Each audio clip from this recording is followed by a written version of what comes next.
Sarah, if you could press #6 to unmute your line. Great. Can you hear me? Yes, we can. Go ahead. Perfect. Thanks, Morgan. Good morning, and thank you all for joining us. My name is Sarah Dorenick. Welcome to part 2 of our two-part webinar series, Shoot for the Stars. Before we get started, just a few reminders. This webinar will be recorded, and we will provide you with the details on accessing the recording at the end of the presentation. The phone lines are on mute for the duration of the presentation. We will be taking questions at the end, and we'll let you know how to unmute your line at that time. If you have any questions and you don't want to forget it at that time, you can enter it into our chat box at the bottom right-hand corner of your screen. Make sure you can send your message to all participants in chat so that we can help keep track of all incoming questions.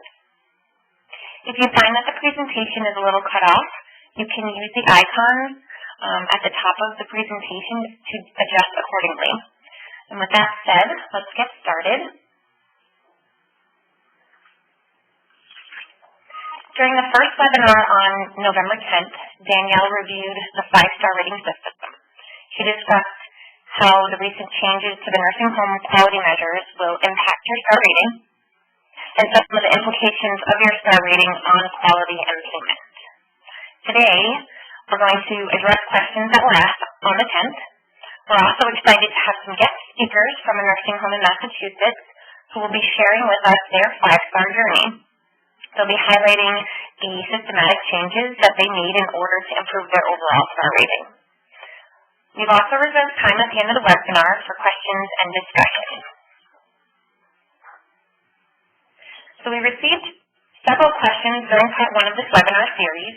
As I review each question and provide you with the answers, please utilize the chat function to discuss the topics that you are focusing on in your facility to improve your overall star rating. Now on to the first question. What should the total score be to obtain a 5-star, 4-star, etc.? So I'll break this down based on the 3 performance measures that make up the overall 5-star rating. For health inspections, since the QIS survey star rating is an aggregate based on comparison to other state-specific nursing home performance, the point total will be a moving target.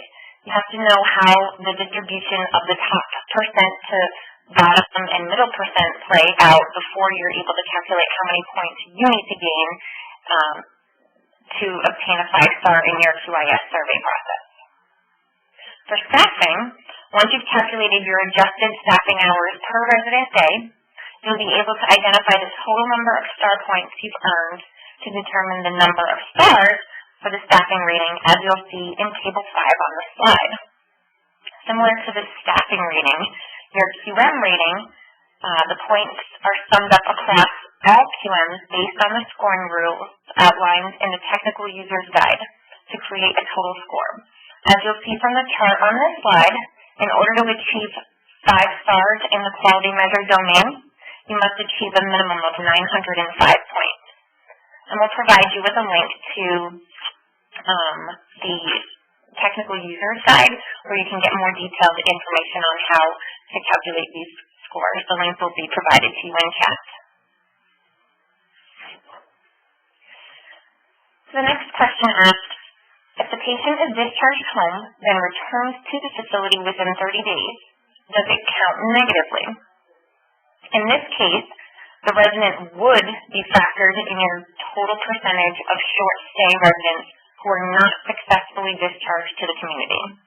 As Danielle had discussed during the first webinar, this measure reports the percentage of all new admissions to a nursing home from a hospital where the resident was discharged to the community within 100 calendar days of entry and for 30 subsequent days did not die and was admitted to a hospital for an unplanned inpatient stay and was not readmitted to a nursing home.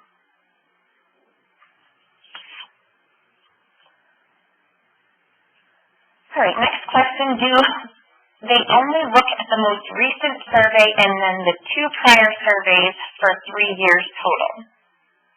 So So facility ratings for the health inspection domain are based on the number, scope, and severity of deficiencies identified during the 3 most recent annual inspection surveys, as well as substantiated findings from the most recent 36 months of complaint investigations.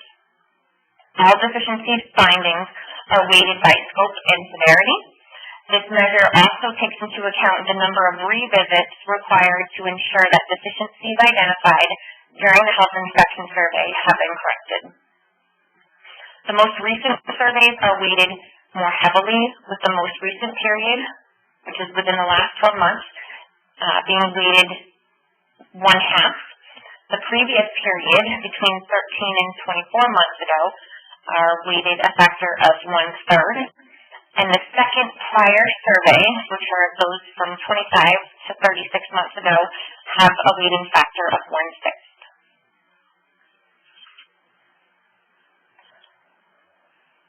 Our next question is related to one of the new quality measures on hospital readmissions. The question, how are the long-term care residents who are transferred to acute settings, who have a 3-day qualifying stay, and then return to use their SNF benefit, then swing back to the long-term care impact, are 5-star measures? So these would be considered long-stay residents for the entire period of time if they were in your facility 100 days prior to the admission to the hospital. Long-stay residents are defined by their cumulative days in the facility regardless of their skilled need. If you have a long-term care resident who returns skilled, but their total days in the facility are more than 100 for that review period, they will be considered long-stay.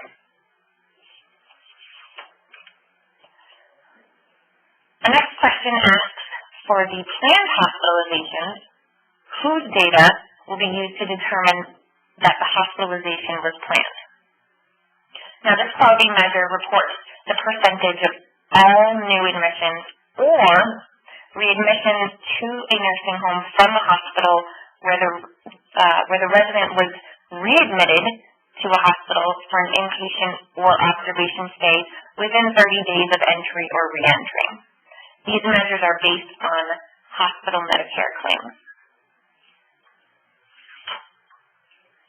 All right, next question. On the weighted deficiencies slide, what do the numbers in the parentheses mean? For example, 20 points under F deficiencies. The numbers in the parentheses indicate the number of points for each deficiency. These are the points that are used to calculate your overall score, used to identify the percentile that your facility will fall into in comparison with other facilities in your state, to identify which star rating you will receive for the health inspection rating. Okay, moving on, the next question relates to the new quality measure on percent of long-stay residents who declined in independence and locomotion. The question is, long-stay nursing home residents are expected to eventually lose abilities. That is why they're in the nursing home. Why is this a measure? So we don't develop the quality measures within the QIN-QIO, but I can say that these are not created overnight, and there is a science and reasoning behind all of them. I can say that it's important for you to review all of the exclusions for this and all of the other QMs for that matter, which you can find in the quality measures manual that we have on our website, healthcarefornewengland.org. So expanding on Danielle's explanation of this question from the last webinar, she prepared some strategies for avoiding unnecessary reporting of declines in locomotion. For example, if the MDS nurse notes a decline in a long-term resident and discusses it with the nursing home staff before she documents it, they may determine that it's appropriate to get a life expectancy of 6 months or less and get that from the following physician. That is an exclusion to this quality measure, and they would not fly. They can also code it as the same time that you code the decline. Also, if the decline was an acute episode only, the MDS nurse may have some latitude in adjusting the ARD to collect data in the look-back period that may more accurately describe the resident's overall status. And lastly, the reviewing LNA documentation weekly for your risk meetings will help you to assure that timely assessments and interventions are put into place.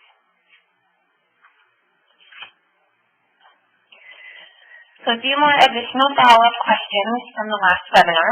If the patient is discharged home and readmitting to the discharging SNF within 30 days, even without an ER visit, would that count on your readmissions?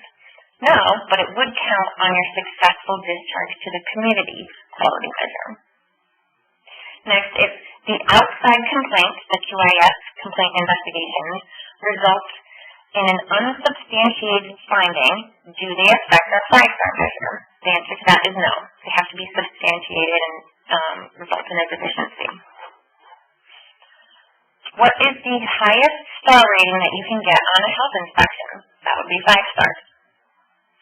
If the resident is admitted to the ER for a reason unrelated to the nursing facility admission, does that still count against the facility? The answer to that is yes. Again, there's various resources available for you to better understand the new quality measures and how they affect your overall star rating. We provided links on the PowerPoint, which you should have a copy of from the reminder email that went out this morning. We've also included links in chat. And now that we've reviewed all the questions from the first webinar, we want to hear from you to learn what you've identified as opportunities to increase your 5-star rating. Please enter into chat what you've worked on to improve your 5-star rating or what you've identified as an opportunity to begin working on. And now I'm happy to be introducing our next speakers from Hillcrest Commons Nursing and Rehabilitation Center in Pittsfield, Massachusetts. We have Dolores Duncan, Executive Director, and Katie Hinault, the Assistant Administrator. They'll be sharing how they identified opportunities to improve their rating and their journey to 5 stars. Welcome, Dolores and Katie. I'll turn it over to you now. Well, thank you, Sarah, for inviting us to share our story. Good morning, everyone. Oh. Sarah, can you send us the ball? I'm passing the ball over to you right now. Okay, thank you.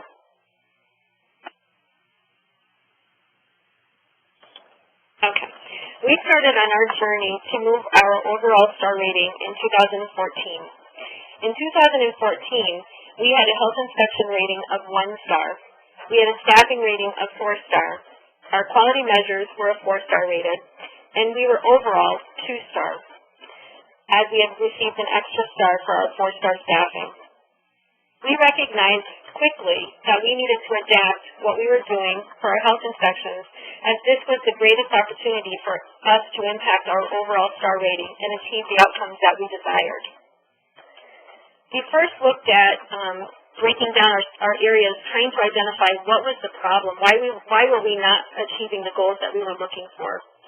The first thing we identified and uncovered was that we lacked a consistent approach to the survey process, meaning we weren't using the systems and protocols that we had access to. The burden of survey was primarily on nursing. It's a nursing survey. We weren't working as a team. We were working in silos. So each one of our departments were working in their own little team, in their own little world, and not focused on the overall multidisciplinary approach. We had great systems and protocols. However, they lacked oversight, and we were not consistently following them. We also used the size of our building as a crutch. Hillcrest is a 265-bed facility. We have 5 separate and distinct units. We have a 60-bed short-term rehabilitation unit. We have a 60-bed behavioral unit. We have a 60-bed pulmonary ventilator program. We have a 60-bed long-term care unit and a 25-bed dementia unit. So it was kind of like it was difficult for Hillcrest. It was kind of like we used it as a crutch. It was difficult for Hillcrest to achieve these quality outcomes that we were really looking for because of the size of the building. We lacked roles and goal alignment with the big picture of our organization and achieving our 5-star results. We treated survey as if it was a once-a-year thing instead of ingraining it into our daily work and realizing that it needed to be part of our culture of our building. From there, we identified interventions that we thought would actually help to propel us on achieving our desired outcomes. The first thing that we did was we recognized that we needed to align our staff at large with our mission, our vision, and our core values. We needed to get our staff to believe that we can do this. Don't think about the size of our building. You can do this, and we all can do what's right for the patients that we're serving. We had to get the right people in the right positions. So during our first year, there was a lot of alignment of getting people, moving people around, getting people in the right positions so that we could really move the building. Another big thing that we implemented was clinical rounds, which is where we take a multidisciplinary approach. We have a group of teams that go to each unit at 8 o'clock in the morning every day, and we identify things that have happened with the residents in the past 24 hours. From there, an example of that would be if a patient were started on antibiotic. One person on the team is looking at the MAR, making sure that the MAR has been updated. One person is looking at the care plan. Did the care plan get updated with an infection care plan? Did the nurses' notes get updated? And putting systems in place, if they didn't, that we can actually follow up on it within that first 24-hour period so things don't get missed and don't get lost. We also identified and assessed areas of opportunity where we had broken systems. In order for us to move anything, you have to have a strong clinical foundation and a strong foundation on any system that you have in place in order to grow. Another thing that we did, was we had to assign responsibilities and accountabilities to all departments so that it was no longer just a nursing survey. So we basically, an example of that is that we did an audit on all of our air mattresses in the building. We took that and we created an audit tool that we gave to the maintenance department. So the maintenance director goes out and he reviews and looks at every single patient that's on an air mattress. And 3 times a week he brings an audit, and he audits that, and he looks at it. He doesn't fix it, but he can audit to see. He can look at the number and see that that patient's bed is on the correct setting. We have a tool for that will be available, I think, at a later point. We also have a pre-survey process that's led by our home office, where a team of our colleagues come in from our sister facilities. We look at all systems and identify areas of opportunity that's going to impact changes so that we have strong systems and any area that's identified, we work through it and we work it through our PI system so that we can change and grow on that. We also, as soon as we go into our survey window, we hold weekly survey prep meetings where those audits that I told you about for the accountability, those audits are brought to that where we're actually looking to ensure that the patient is getting the quality outcome that we're looking for. So it's no longer just a survey management tool. It's really growing the outcomes for the patients that we're serving every day. How we measured our success, our first year post-implementation, our facility obtained a deficiency-free survey. That helped in 2 areas. The first thing that it helped us with was we were able to look and actually show the staff, yes, we can do this. It doesn't matter that we're a 265-bed building. We really broke down each unit, each 60-bed unit, as if it were its own little nursing facility. And we were able to grow in our first year to a 2-star health inspection, and our overall star rating increased to 3 stars. In our first year of implementation of this new system, we also had 13 complaint surveys, most of which were self-reported. However, none of them resulted in deficiencies. We had a standing joke with our surveyor that he was visiting us every single Friday, which was not easy, but we did get through it.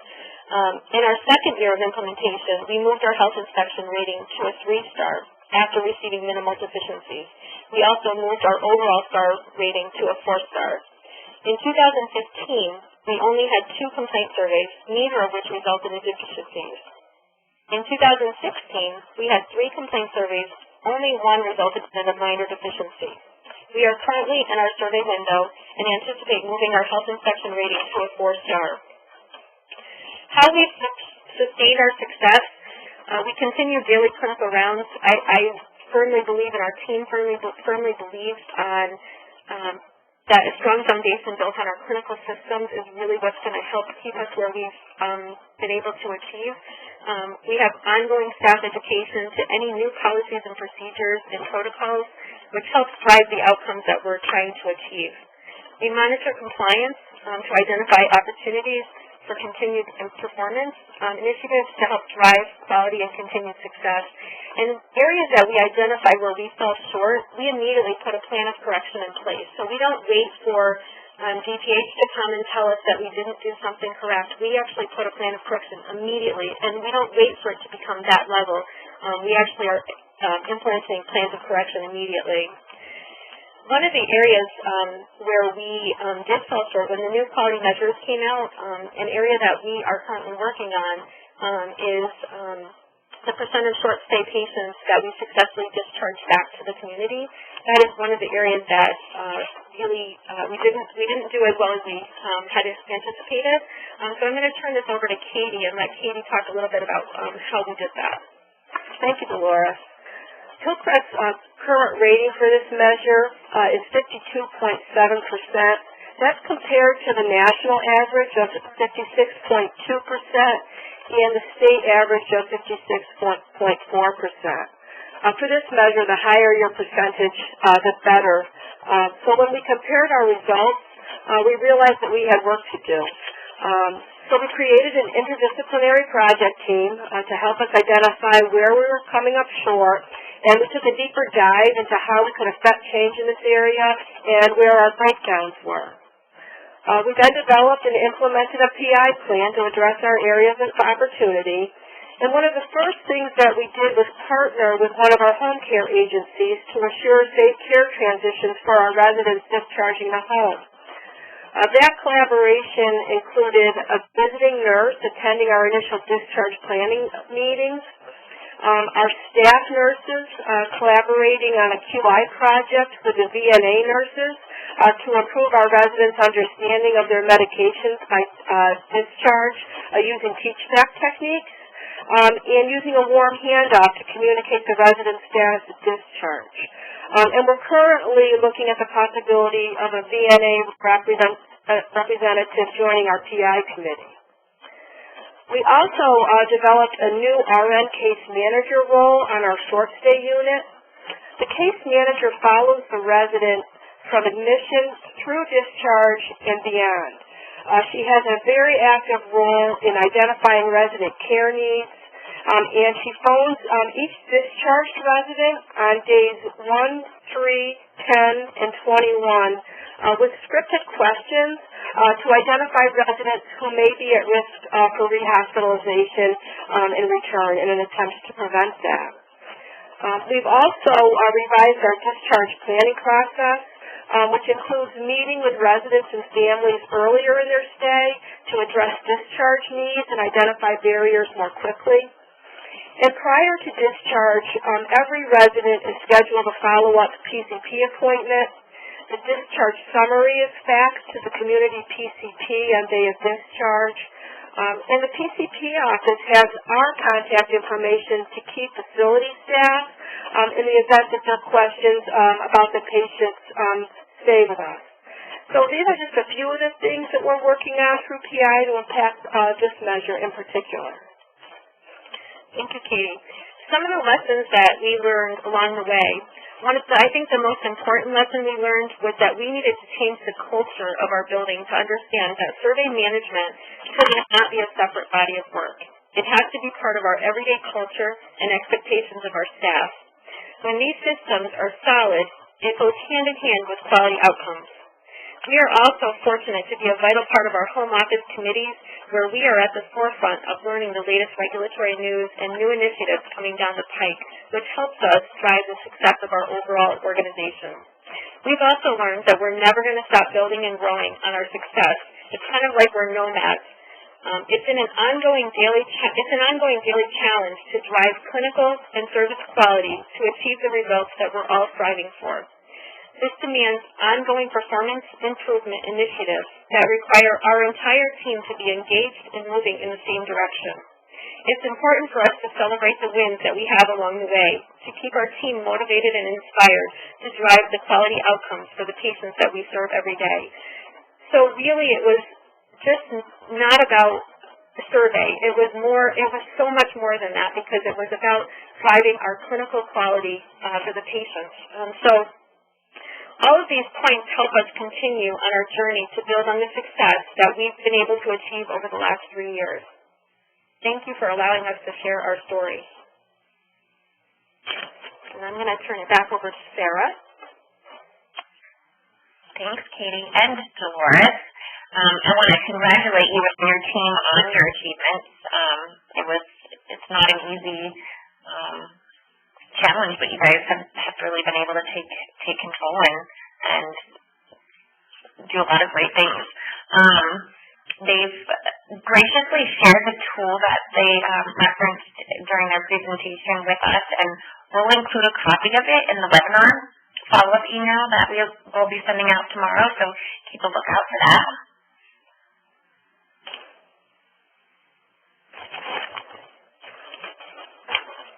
We're going to now open up the call for questions. I'd like to start with anyone that has questions for Dolores or Katie. To unmute your line, you have to dial #6.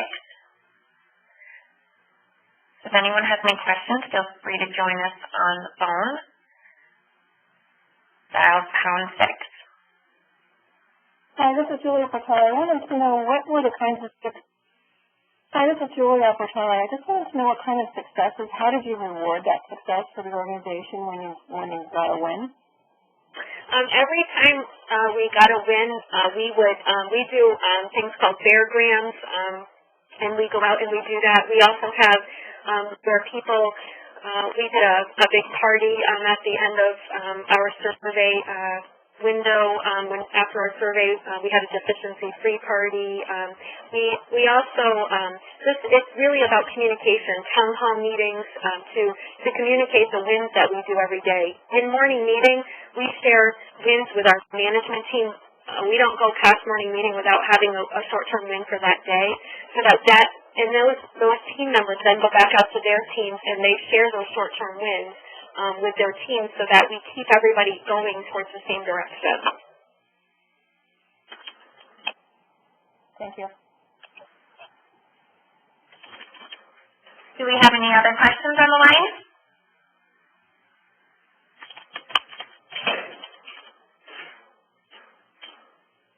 Just a reminder to ask a question, please dial #6. And while we wait for anyone to join over the phone, do we have anyone who asked questions in chat, Amelia or Melissa?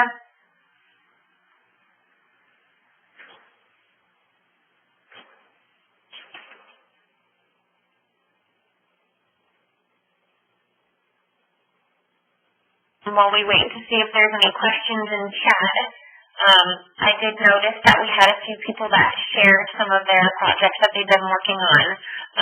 And to share, Jessica said that they've implemented drill downs each month after the CASPER report is pulled.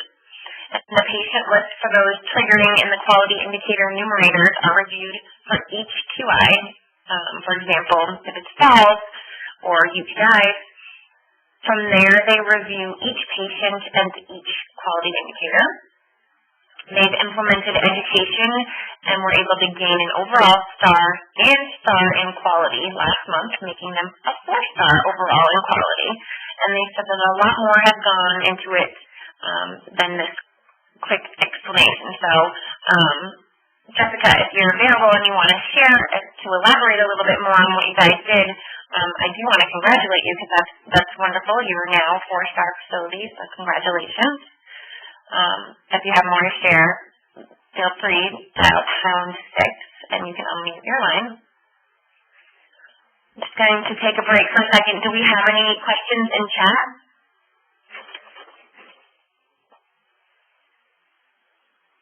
Hi, Do we have Sarah. anyone on the line? Hi.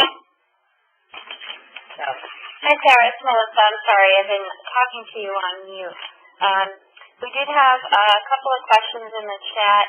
First question is from David Bond. He was just asking if we would have copies of this webinar notes, and I responded that yes, we'll have a recording.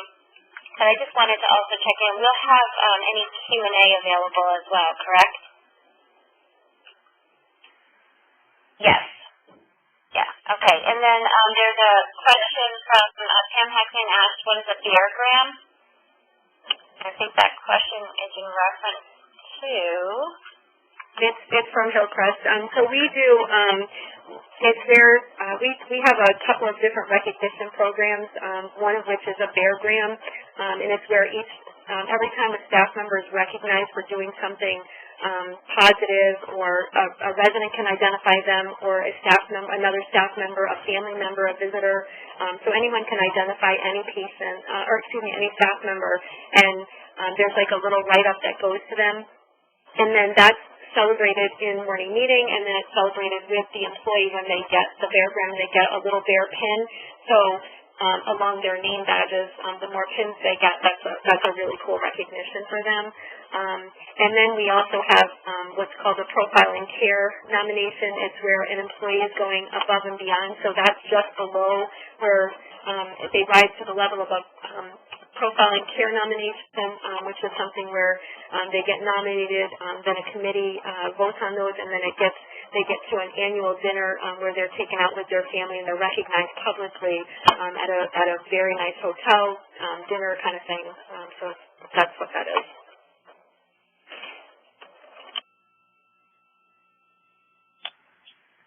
Excellent. We have another question from Ramona Gray asked, who attends your weekly survey prep meetings?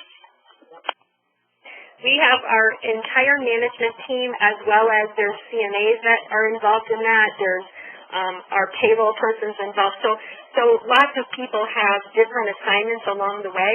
So it's just whoever we've assigned that duty to. They come to a survey prep meeting where they're bringing in the audits that they've been doing. So again, we do these audits throughout the year, but then when we do go into our survey window, we do start meeting weekly where we're kind of having them bring back those audits. So all departments are involved at all levels.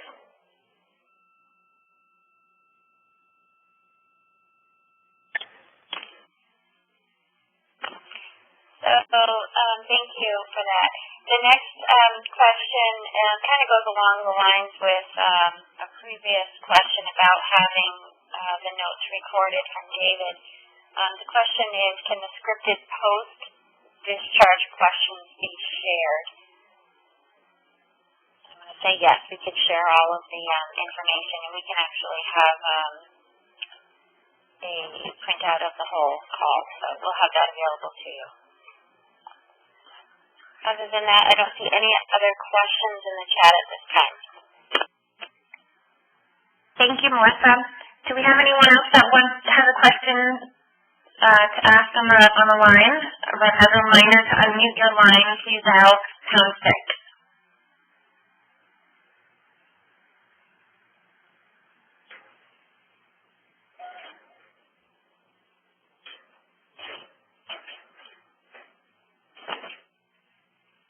Hey, Sarah, we don't have any questions at this time. Thank you. So going back to some of the sharing that we had in chat, I wanted to share Laura, one of our participants, said that their focus has been increasing their RN to LPN ratio. They also review their QI/QM monthly to identify areas in need of attention. They incorporated these areas on their monthly and quarterly QAPI meetings and brought in their pharmacy, psych services, and physicians along with their interdisciplinary team to the conversation. They put their star rating was at 2 at the beginning of the year, and they are now a 3-star facility as of this month, and they're working their way up Congratulations, Laura, and your entire team for your achievement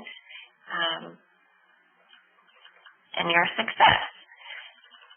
Going back to the line again, do we have any other questions? I'd also like to ask my QIN-QIO colleagues to unmute your lines also to help, not only to help with any questions that come in, but if you have any helpful tips that you'd like to share with the attendees, to unmute your line, please dial #6.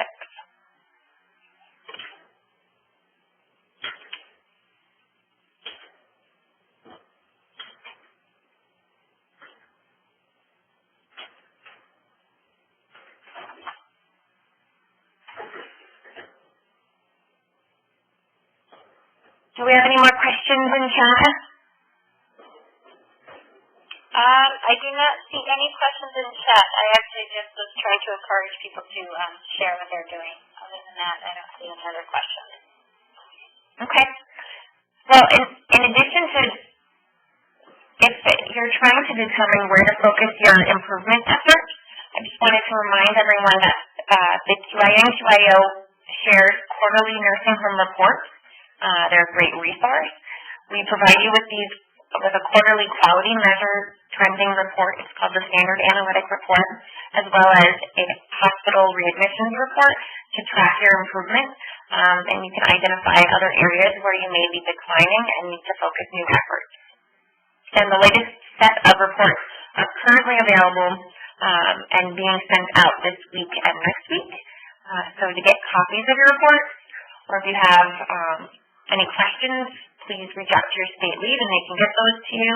I'd wait a couple of weeks just to make sure they come in first. Like I said, they're being sent out this week and next. But I did turn over to the slide where you can get the contact information for your state lead. Anyone else have any questions?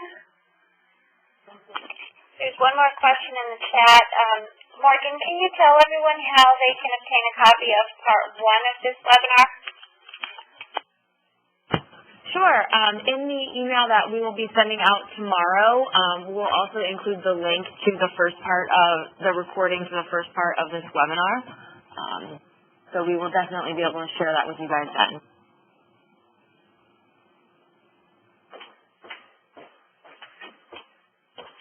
Thanks, Morgan.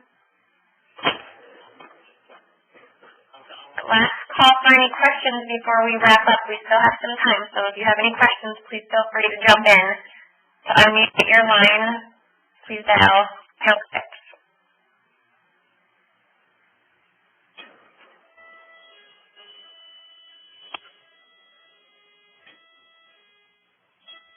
Okay, so if we don't have any additional questions, before we close our call, I'm going to turn it back to Morgan for a few additional reminders. Morgan? Thanks, Sarah. As you close out of this webinar, the evaluation will automatically pop up on your screen. If you could please fill that out, we'd greatly appreciate it. It helps us make sure that we're providing webinars that are the most benefit to you all. If you're sharing your computer with somebody right now or don't have the chance to fill it out today, you will receive the link to the evaluation tomorrow, and you can complete it then. In that email tomorrow, you will also receive the link to today's presentation, which I've also put in chat. A link to the recording and transcript from today will be available at that link in the next few business days. And then I will also, as I mentioned, add a link to the recording from our last webinar so you can go back and listen to that one as well. And as Pam mentioned in chat, it is also on our website right now. But I'll send that to you guys so it's easy to find. Be on the lookout for our next webinar, which is coming up on January 12th. And I think that's it. So thank you, Dolores and Katie, for sharing your story, and Sarah for reviewing all of our previous questions. Thank you, everyone, and have a great day.